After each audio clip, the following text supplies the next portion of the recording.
I'd like to welcome everyone to our first meeting of the year of the Lake County School Board. Before we begin the work of the district, let us all stand for a moment of silence, followed by the Pledge of Allegiance. I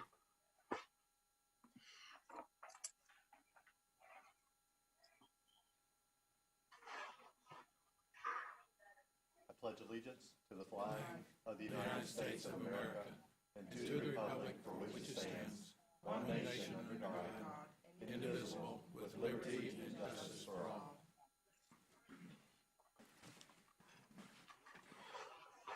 And before we get started, Dr. Burns, you have a statement? Yes, I'm working virtually today because I have a medical issue with one of my children. Thank you very much. I'd like to recognize Dr. Alan Hayes, Supervisor of Election, with us. Very good to see you, sir. No, we're not going to stay seated. I just want to recognize you. Thank you, sir. But it's great seeing you, and you pay attention really well. You're right up there ready to go. Okay, Superintendent.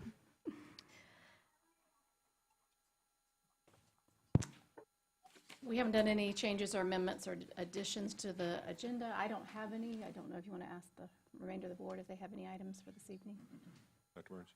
No, ma'am, we don't. All right, we'll go to the approval of the minutes. I recommend approval of the minutes from the regular school board meeting December 14th, 2020, and the special meeting of the Financing Corporation for the School Board of Lake County, Lake County, Florida, December 14th, 2020. Do I have a motion? So moved. Second? Second. All those in favor? Aye. Any opposed? 5-0. Next. So the next, I'm going to ask Ms. Sherry Owens to come forward. We have a special guest that you've already recognized here this evening, and she's going to do some introductions and recognize all of our guests this evening. Superintendent, Board Chairman, members of the school board. Last fall, the Lake County Supervisor of Elections Office offered a voter registration challenge to all of our high school students age 16 and older. Those who were between the ages of 16 and 17 were given an opportunity after receiving instruction on the voter registration process to pre-register to vote in future elections. And those students who were already age 18 or older were able to register so that they could vote in the November 2020 election. Very exciting. Our schools competed to see which school could get the highest percentage of registrations and pre-registrations. And tonight, we have our Supervisor of Elections, Alan Hayes, here to announce the winner. So please welcome Mr. Hayes. Yes, now it's your turn. Oh, me. Well, thank you, Ms. Owens, and thank you, Mr. Chairman. It is with great happiness, honor, distinction, everything else. It's a real pleasure to bring some hardware to be left with the winner of our high school voter registration challenge. And forgive the informality, but Mama Hawk, this dear lady has been known to everybody at Lake Mineola High School as Mama Hawk, and she is the principal there. Congratulations to you, and this must be Mr. Katz. Yes, sir. Thank you, sir. We appreciate you're the one that really put the rubber to the road, but there you are. That trophy is the traveling trophy that you get to keep for this next year, and then the winner of this year's competition will get that trophy. This particular plaque right here goes to you to be kept. And yes, ma'am, in perpetuity, this will be at your Lake Mineola High School. And then we also have another plaque that will be on display in our office with the Lake Mineola High School as this year's winner, and we will add the winner for each year as well. This winner is determined on the number of percentage, the percentage increase in the number of voter registrations. And don't try to get too deep in it. It can really puzzle you because many of these students, particularly the 16s, 17s, but the 18s as well, have already pre-registered. So the raw number may not be a whole lot. That's why we had to go on the percentage increase. But we congratulate you. Thank you, Mrs. Shepard Mill. You see why I call you Mama Hawk? You are a heroine to everybody in South Lake County, and we appreciate that. And students, your faculty, everybody, when I go down there, it's just glowing, and appreciate that. Thank you, Mr. Katz, for taking over Penny. Yeah, it is quite a legacy. He did a great job for us, and we appreciate that. But most importantly, it's all about the students. And that's what we really appreciate, those students. And we want them to become engaged, informed citizens that vote in every election. Thank you all. Thank you, Mr. Chairman. Appreciate it. Thank you. Thank you. Oh, yes, here Should be online. is the small plastic box. And there behind you, sir, is the box.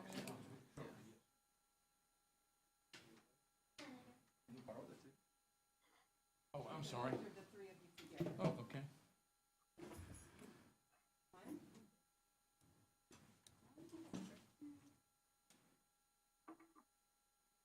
All right. Thank you. Yes, ma'am. Oh. Keep only gonna have a glare off the top of my head. Y'all are pushing the 3-minute mark. Just so Yeah, Nancy, we got a ball game to go to. Thank you very much. Thank you. We now are ready for public input. We have 2 online, and we have Dr. Tibbetts. It's so good to see you. Please come up and state your name, address, and as you know, you have 3 minutes. Stephen Tibbetts here once again. What a wonderful way to start off the year, being with you at your first meeting. A couple of comments. First of all, how excited I am to see 3.01, the naming proposal, moving forward. That was in previous minutes and will be dealt with in February. It's so appropriate, given the effort going on in Umatilla right now, to have a facility named for someone who's passed away. And I would dearly hope that in the future, we don't have to wait until someone has passed away to recognize the great contributions that they make. Secondly, I want to comment on John Carr for setting, I'm sure, what is a record never to be broken, and that's 8.09 tonight that you're going to discuss regarding the 9th Amendment to the sales contract of the ag farm. I talked with Mr. Carr coming in, and in his previous real estate experiences and his experiences with the administration, he has never seen anything with 9 amendments. So that is quite an accomplishment. Hopefully, by the time we meet next month, it'll be a fait accompli. Finally, I would like to wish all of you a Happy New Year. Know how important your job is and how wonderful you have performed it. Your efforts in this past year to get us through an unimaginable crisis can't be praised enough. And my heart says, hopefully, in 2021, there's a sense of normalcy that returns back so we can get all of our kids back in school, in front of a teacher, with each other, to further enhance their learning. Thank you. Thank you, Dr. Again. Tibbetts. And look forward to seeing you. Okay. We now have Mr. Klatt. Dr. Feldner, can you let him in? I'm doing so right now.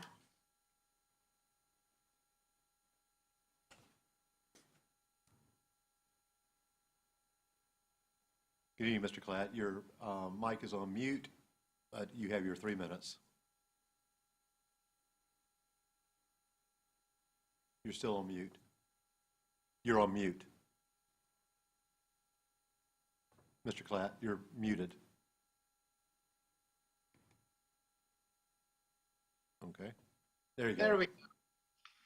Good evening, School Board. Chairperson Matthias, and welcome to Mrs. Cunningham. We're glad to have you here. While most counties are finishing and ratifying their 2021 contract, we're still working on our 1920 contract. I've been in touch with Commissioner Parks, and we know Florida's vaccination method of first come, first serve makes it nearly impossible for a teacher over 65 to arrange for a much needed COVID vaccine. Please join me in trying to arrange alternate times and places so eligible teachers can get a vaccine. LCEA would like to thank the 3 teacher finalists for Teacher of the Year. We're very impressed with their qualifications and wish them well as the process continues. In the coming weeks, we know that the legislature will be reconvening and working on committee. We at the FEA up to this point are working on a bill for multi-year contracts, and we'll also be meeting with the Florida Superintendents Association and the Florida School Board Association to facilitate better cooperation. Finally, we'd like to thank our teachers who have participated in the achievement of Lake County schools to reach over a 90% graduation rate. Our teachers have gotten no external awards for their work, and to improve the graduation rates, we want to thank them for their hard work. I know you've been contacted by our Racial and Social Justice Committee Chair. We look forward to working with the county on improving cultural and equity issues. My best to you, and for a safe and prosperous new year. Thank you very much. Thank you, Mr. Klatt. And then we have Mr. Serdar. Dr. Feltner, you can let him in. Yes, sir, you should be coming in now. Okay.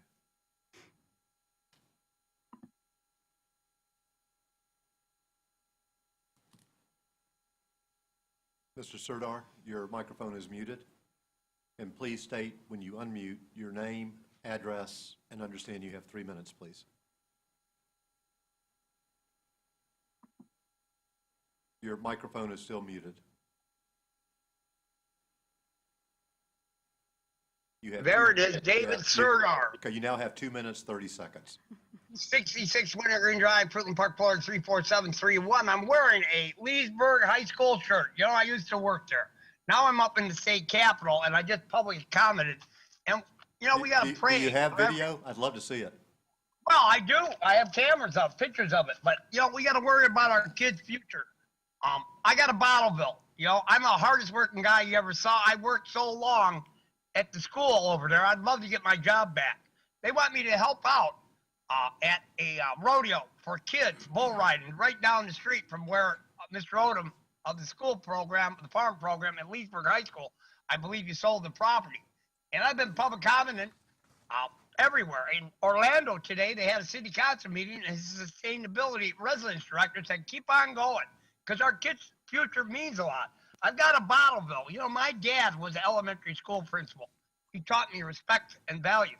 And right here, I'm sitting at the Florida State University parking lot where college kids go on to get their education, because it takes teachers and principals and school boards of elementary and high school to get our kids to the upper level college classes. You know, I'd love to have my job back. I'd love to be considered. I'd like to get my no trespass back from Leesburg High School. You know, you either care or you don't care. Some people take me the wrong way. Character is what you do when only God's watching. Be more concerned. I go to a lot of churches. Be more concerned with your character than your reputation. Your reputation is merely what people think you are. You know, Kids got to learn to love themselves, be happy with themselves, not drink and drug, be sworn away. They got to love themselves, walk, march proudly. You know, there's a Waterman Hospital Foundation wall that says, when God gives you the thread, you weave. Well, I've been weaving all over. I just saw Senator Baxley, while I'm wearing his shirt, his aide the other day. I talked to Kirby Smith. He wants a bus line from Leesburg, our new vice chairman of Lake County Commission meeting, to Leesburg to Clermont, and from Tavares Mount Dora to Clermont. I was helping Scotty's Foundation, Alzheimer's, Down syndrome kids out in Apaca, horses that are missing the kids. You could send kids out there to help out or to let the parents know. What are things to do? Families. Families are what it's all about. You got to take care of each other. You got to love each other. And by God, I saw Mayor Christian the other day at CWC Church. Kids, you know, we're all going to die someday. It is what you do while you're living. I am doing the Martin Luther King thing. Not everybody likes me, but I don't care. You know, I'm praying for everybody. And I'm trying to make a difference in our society. I'm trying to name some laws for the girls and poor. You know, we're all brothers of another mother. They want exoneration. It's millions and millions of dollars. Mr. Serdar, thank you very much for your comments. Stay safe in Tallahassee and give all of our legislators our absolute best. I saw Linda Stewart. She knows me. We all know you, trust me. Thank you. Bye-bye. All the Vice Chair best. of the Natural Resources Environment Office. Bye-bye. Bye. Okay. Reports, we have Carmen Cullen Batt. Dr. Feldner, if you can let her in. And Carmen, you're muted. There we go. Am I on? You're on. Yes, you're on. Yeah. Good evening, Chairman, School Board, and Superintendent.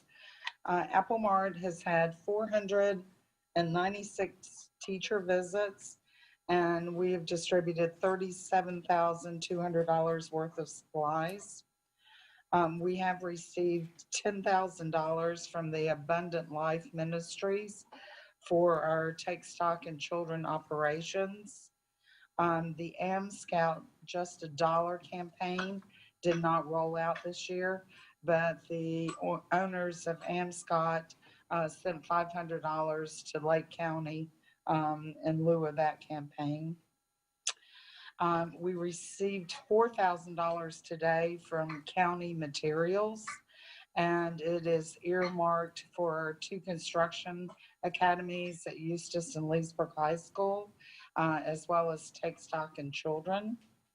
We've received $2,500 from the United Way for our ACT reading prep program. And in the 17 years that I've been doing this job, we received probably the most memorable and important donation, and that was for $280 from Leesburg High School Beta Club. They made the Red for Ed collecting school supplies for kids their service project for this past semester. So out of the $20 million that I've raised in the past 17 years, this was just an incredible donation. Well done. The Teacher of the Year tapping was the 6th, which is always a fun day.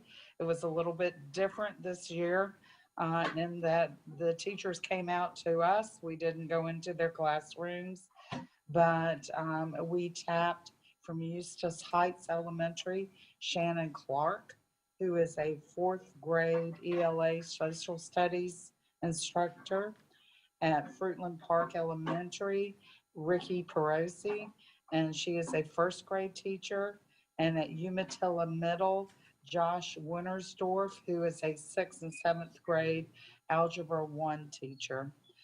Tomorrow, I have 3 out-of-county judges that will be doing on-site observations and interviews. And then on Wednesday, we are pre-recording part of the Teacher of the Year celebration. It'll be the only time that our 45 nominees are together. And we also have raised the most amount of money that we've ever raised for the Teacher of the Year event. And some of the prizes that we've collected, obviously, is a Honda Accord, which will be going to the winner. We also have a Leadership Lake Scholarship for the winner. And Ernie Morris, in addition to the $5,000 that they gave toward the event itself, is going to be purchasing a chair for every single 45 nominees of the year. Take Stock in Children, the state office has rolled out a mentor video app. Most of you probably recall the challenges that we've had this year with meeting our mentor sessions. And even though we were allowed to do them on Zoom, they had to be monitored by staff, which added 71 and a half hours of labor a week to staff. This new app will eliminate the overage in hours. So we're really glad about that. We were notified this afternoon that we are eligible to apply for a second round funding for emergency food. And we've been working with our student services and homeless coordinator, Kristen McCall, to distribute the first round, which was 2,100. So we did receive another 2,100 for emergency food.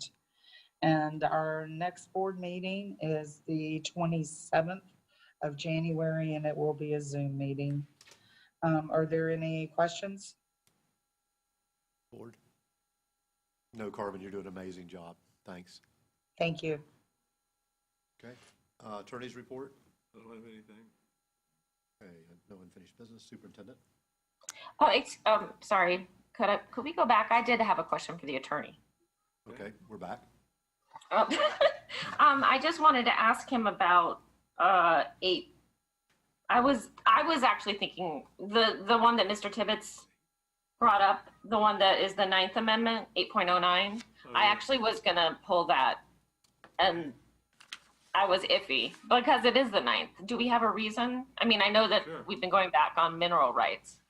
Yes, I mean, that's one of the, we have taken a long time to deal with the restrictions that are on the property for far as, and dealing with the mineral rights.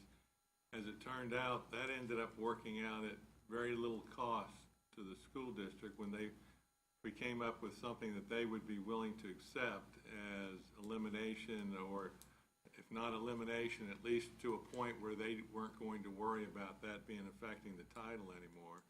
But I'm told that they're going before their final hearing before the city, I believe Thursday, and the contract expires on the 16th, so there wasn't, if something happened at the hearing and the city put it off for a week or something, that would not have given them enough time to be able to do that. And we've gone a long way to get this title marketable and sold, so we're right down at the end now.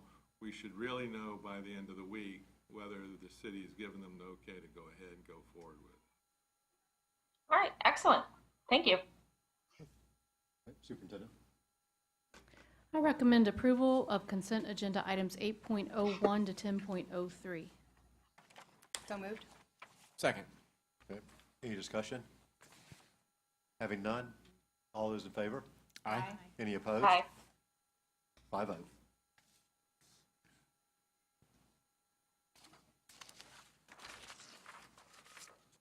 we're down to discussion then. Nope, we're down to superintendent report. All right, well, Mr. Clapp mentioned working together on issues of equity and social and racial and justice issues. And if you'll recall, this past summer, the school teams and district staff and many of you as board members participated in some critical work that we did with Dr. Anthony Muhammad about equity. And I think it's timely that we as a district team and school leaders bring back to you via a workshop the information or the work that's been done and give you an update on that. And so we would like to schedule a workshop on February 1st and bring to you some updates, some data to look at, and really highlight the great things that are happening in our schools around equity. and make sure that our public understands what's happening in our schools around this critical work as well. So we can stick with our usual time of 9:30, but I'd like to propose a workshop on equity on February the 1st, if there is no objection to doing that. Natalie will be happy to advertise that for us. Please. Okay, we're good. Dr. Burns, are you available? Yes. February 1st.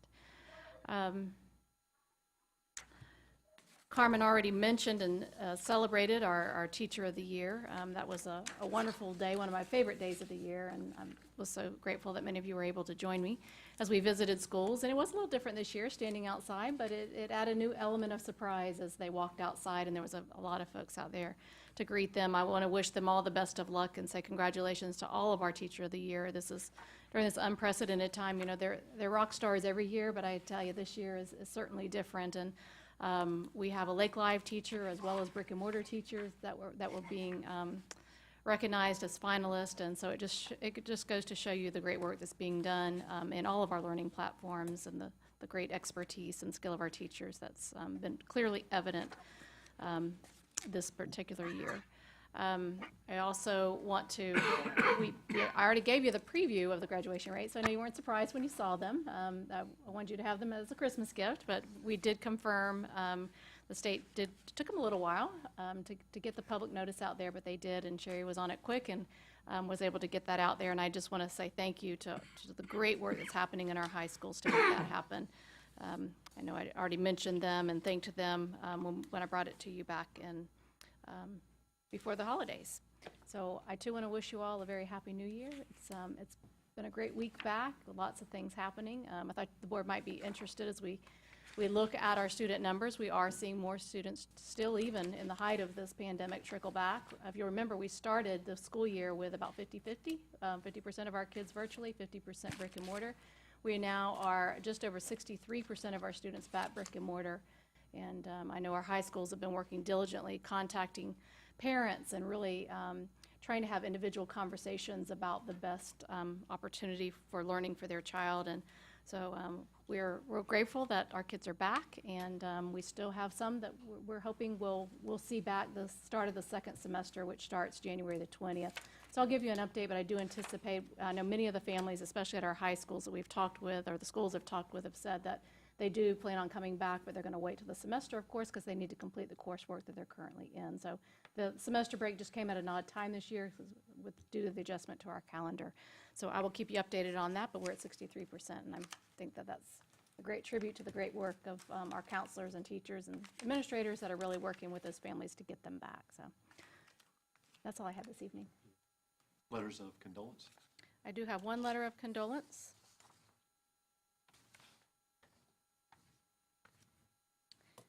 Maria, or Diana Dwald, is the mother of Adrian Miller. She's the school secretary at Lake Minneola High School, so our condolences to Adrian's family. Thank you.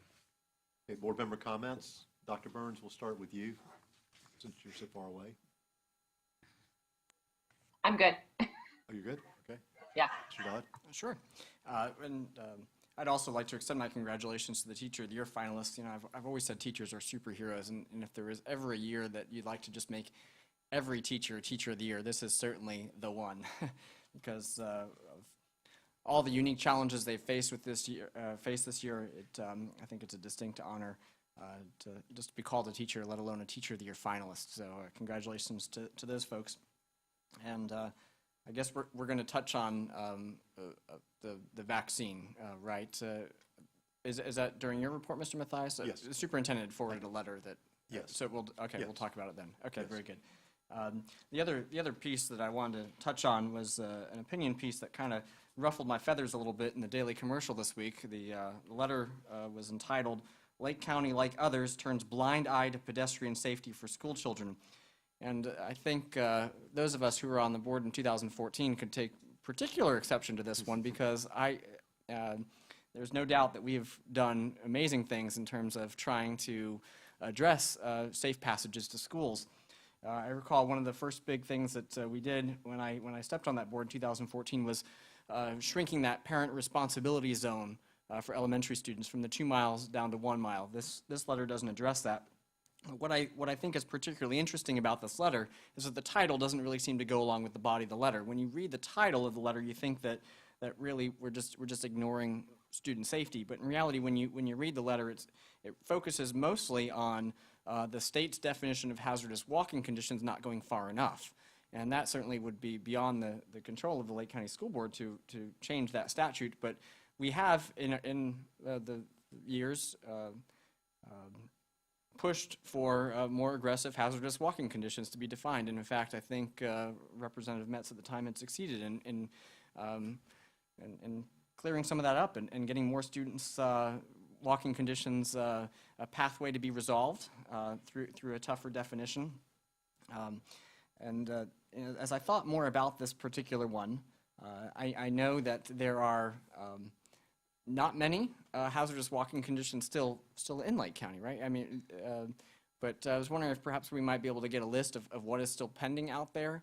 Although in reality, it's almost benefiting to the child as long as that condition goes unresolved because they receive transportation, right? So you almost don't want to fix it so they get bus transportation to school. But nonetheless, I do know that there are parents who have approached me over the last few years and kind of showed me a kid's path to school, and I thought, well, gosh, surely that's got to meet the definition. And then you're surprised when it doesn't. You know that there are some busy roads that these kids are still walking. So I'm not sure if maybe it's worth another look or another conversation to see how the definitions are working out with the hazardous walking condition current statute. See if maybe we need to push for maybe even something a little stronger based on some traffic patterns, or if I know as the development continues to occur in Lake County, we end up with more traffic. Maybe some of these roads that didn't meet the threshold for vehicles per hour now might meet them. So I guess that's mostly a kind of an ask for the MPO to maybe look at. You go to the MPO, right? Maybe for them to review some of these roads that might have been just outside the cusp of meeting the definition before that now might meet them. That might be worth a look. But I'm still incredibly very proud of the work that we've done as a district in the last number of years to ensure these safe passages. I'd almost be remiss if I didn't highlight the strong work that we saw from Pine Ridge Elementary that year. The kids lobbied the county commission for sidewalks and a reduced speed limit and a wider school zone, and they succeeded on those things, and that's just outstanding. So for Lake County for somebody to say Lake County is turning a blind eye, I think that's grossly inaccurate and unfairly harsh. Thank you, Mr. Dodd. Mrs. Cunningham. Good evening. I made a note of what you said. I Thank haven't you. been to the meeting yet, but I will certainly bring it up. I appreciate that. I'd like to also add my congratulations to our Teacher of the Year finalists. I think those are truly the superheroes of the district. I think it's a wonderful idea that we have our Supervisor of Election partnership with him that allows our high school students to register and become eligible to vote.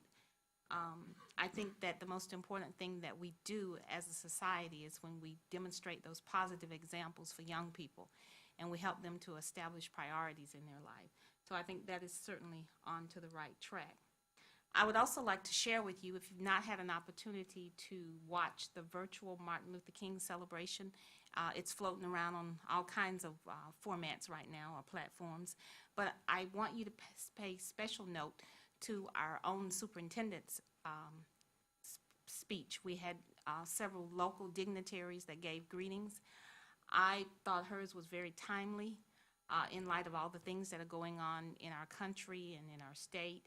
I felt that it clearly sent a message to a lot of people, and from what I understand from the committee, it's been viewed many, many times by many people in many places. So I think that's just one more opportunity and example where Lake County can shine and show that while we may be deep in the South and we may be small, but we're on top of things and we're very much in tune with what's going on a national scene. And that's all I have. Thank you. Very kind. Mrs. Luke. I also wanted to recognize our Teacher of the Year finalist. I feel like by the time it gets to me, it's been said so much. I did want to share, I know some of you weren't able to make it, and it was probably one of the things that made the day special for each of them. The young lady, Mrs. Perosi, I think I'm saying that right, at Fruitland Park, actually teaches with her mother, so her mother was able to come out and see her get the award for Teacher of the Year that day. And Mr. Wintersdorf's wife, also works with him, so she was able to come out and see him receive the award. And then Mrs. Clark actually brought her students out. She was the only teacher that brought her students out, but she had her entire class out there with her when she was awarded Teacher of the Year finalist as well. So it was a unique day all around, and I thought those three kind of components made it special for each one of them. So good luck to each of them. I'm sure they'll represent the district well. I also wanted to congratulate us on the graduation rate. I feel like that post on social media for me in a board member's position has gotten the most traction and the most, I feel like you can say that to anybody and they know the meaning of it. So we talk a lot of data and we talk a lot of things at the table that like a common non-education first person would have some difficulty understanding. But even my husband, when I said, wow, we increased our graduation rate, and he was able to even just take that. And I feel like it speaks very highly of our high schools, of our students and the work they're doing, of the teachers and the specialists we put in place and the principals, and everybody's tracking that. And you can really see it's just a nice thing to see the benefit of that. And I also wanted to thank you for being proactive with the graduation this year and thinking ahead about that and where their diplomas are going to come from, and with kids all over the district in different places, making sure that everybody's taken care of and nobody gets stuck in April saying, wait a minute, what's gonna happen? So I appreciate that we're taking care, and I think we learned some lessons last year and they're being put into place, and I can just attest my appreciation for that. I think that's all that I had. So thank you. Okay, board members, over the last few weeks, as we've all followed the news, y'all have seen that the rollout of the COVID-19 vaccine has not been necessarily stellar. Let's just say that. And so the superintendent has been keeping me posted on her efforts to get our teachers, our district staff, classified that same self as first responders. And so to date, with not much success, but it changes every day. So I asked the superintendent if it was okay to draft a letter that we would send and hand this out. Dr. Burns, were you sent the letter? Yes, she was, Ms. Challenger sent it to you earlier today. I think all of you received it electronically. But I'd like to read into the record, and again, this is based on collectively us as a board supporting our superintendent in the efforts that she's already been making pretty much on a daily basis. But it's to Governor DeSantis. On behalf of Lake County Schools and other districts around the state, we, the school board of Lake County, are asking that you prioritize teachers and other frontline school employees in the state's COVID-19 vaccination plan. Large numbers of students are returning to campuses for the second semester. We applaud parents' decision to send the students back for face-to-face learning, which we believe is best for their academic achievement and their social and emotional growth. But the increase in student numbers means we need to have as many of our staff members on campus as possible. Placing them among the priority groups for the vaccination should reduce the number of employees required to take leave because of COVID-19 illness or exposure. The state's proposed vaccination plan rightly places those at hospitals and in long-term care facilities at the top of the vaccination priority list, followed by first responders, law enforcement officers, and essential employees. We've all been reminded of how essential our school employees are, especially in time of crisis. They have been on the front lines making sure students receive food, transportation, instruction, and other vital services. Let's show them how much they are valued by officially identifying them as essential employees and doing everything we can to protect them as soon as possible so they are equipped to continue the important work they perform with our children every day. We share your belief in the importance of instructional continuity for our students. One of the best ways to ensure the educational stability that we seek is to protect our educators and others in direct contact with students by prioritizing them for vaccination. Thank you for your consideration and continued support. So with board approval, I'd like to be able to send this letter. I'd like to include the Board of County Commission Chairman Parks and Aaron, whatever his last name is with the Health Department. Kistler? What is it? Kistler. Aaron Kistler. So is that okay? Yeah. I love it. Yeah. Okay. This is great. Okay. For one more step, though, that I wonder, because we do have some employees that, and I think it's separate from this letter. I mean, this letter is a great standalone piece there, but I believe that we do have employees that are currently 65 or older right now that would be eligible to receive the vaccine, But to Mr. Klatt's point, there's no way they can drive down to Claremont and line up from Claremont to Donut King, for hours, waiting for that vaccine. So I guess, and I know, Superintendent, you've been encouraging the health department at every step of the way to try to make this a little more seamless, and I know that you've been met with some resistance, but I don't know how we can continue to press these folks to make it reasonable. I mean, there's no way a bus driver can go sit in that line for a couple hours with not even knowing whether they'll get the vaccine or not. We have the facilities. We just need That's the right. vaccine, and we can take care of ourselves. That's right. That's all we need. I will say this, that I've made the decision, and I'm 66. I will not get the vaccine until our teachers and our employees are vaccinated. I will not do it. And I think that if most people knew that are in my age group, they would say, let us step aside and get those truly essential employees vaccinated. That's my opinion. And that's also all I have. Meeting adjourned.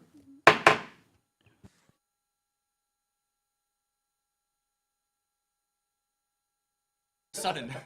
No, I was just going to mention that they have included as healthcare workers all of our school nurses and the UAPs, which are those in the front office who typically fill in for the nurse when they're at lunch or out, so all of those folks are eligible. However, they too have to go get in the line. That's right. So that, we have offered our school sites, and we're staff, whatever we need to do to help. The problem is that they don't have enough vaccines. That's the downside right now. They only received the initial 12,000. Most of those are gone.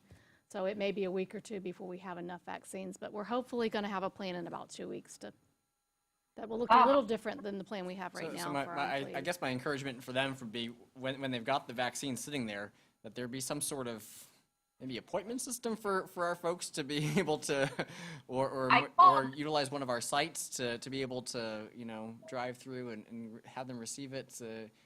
Have a little more guarantee that they're not going to just... I think we'll do a better job once we're able to know I we can called do it. Sean Parks today about that specifically, Mark, and he said they are working on it and that they should have a website up on what he thinks Wednesday, and